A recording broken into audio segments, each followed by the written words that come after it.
In this video we are diving into a real project I recently worked on for my agency Be Creative. So grab a seat because I'm gonna show you how I went from just 2 photos to this video. And I did it using only artificial intelligence. I'll show you which tools, how I use them, and all the problems I ran into along the way. So yeah, sit back and relax. With my agency Be Creative, we were recently contacted by a new client to manage and produce all their social content. JTAR is a physical store. They do pop art, but mainly customization of anything, especially clothing. Now, from our side, this is a hard client.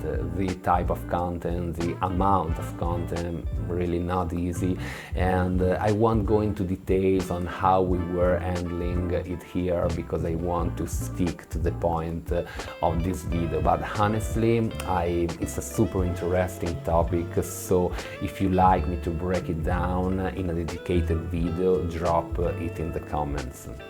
Alright, here's the deal. I only had 2 photos of these shoes, one before the customization and one after, and the goal to make a video out of them for their Instagram page.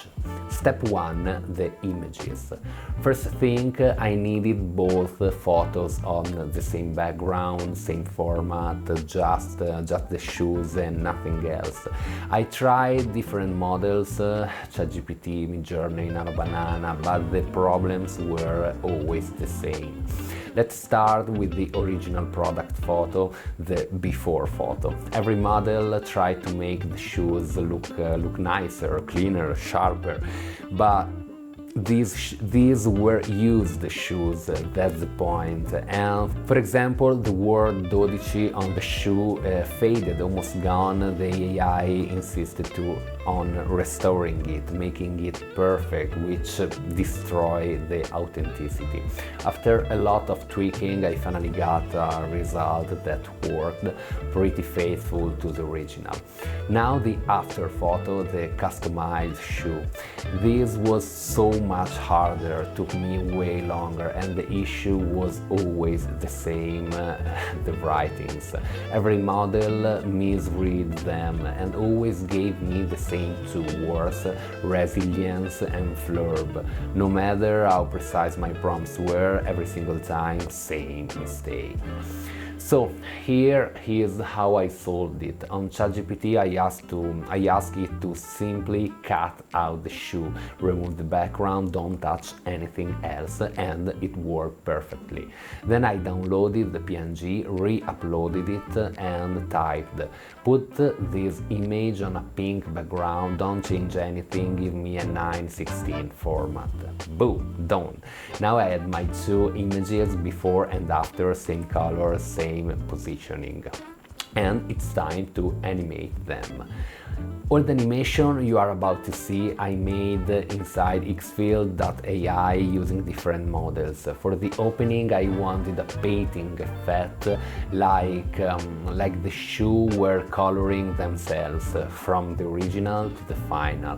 On Higgsfield I used the Kling 2.1 model, tattoo animation effects, and I typed this prompt. This is the same pair of shoes. The first photo shows the original product, the second shows the customization. Don't change any details, create an effect as if the shoes are being transformed, like a time-lapse of the process. Neutral background.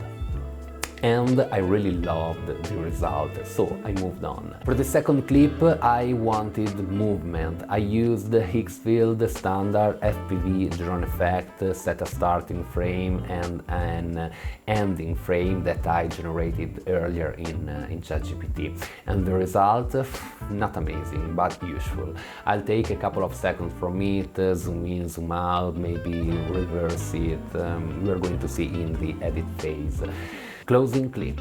Here I knew exactly what I wanted, a paint splash effect. From the finished shoes back to raw paint colors. Higgsfield standard paint splash effect, here's the prompt. A pair of vibrant and painted sneakers rests on a wooden surface. Suddenly a burst of multicolor paint explodes outward, enveloping them in a vivid, chaotic cloud.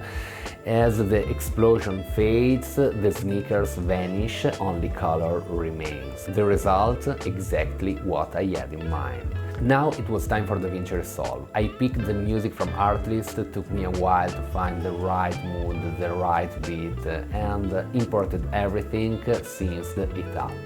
Then cuts, speed ramping, played with timing, giving the video energy and flow. And since I already had a clear vision, it all came together pretty fast. Finally, the cherry on top. Yes, it's a very Italian saying. Sound design. I kept it simple, just highlighting key moments, but one thing I love to do, drop the volume suddenly, create silence, let the sound effects breathe. Then bring the music back in hard. It's like an audio plot twist, and it gives the vibes, the visual, so much more impact. And after a few hours of testing, animating, editing, here's the final result. That's just our style.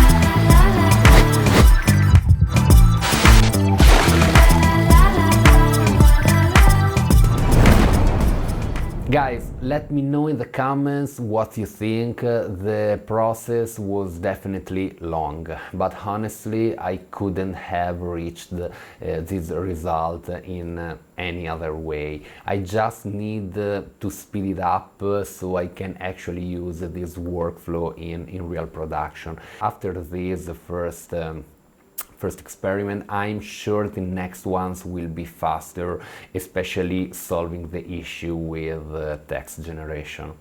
At the agency, we are experimenting a lot with AI, not just for organization and management. We already use tools like ChatGPT for that, but directly in content production.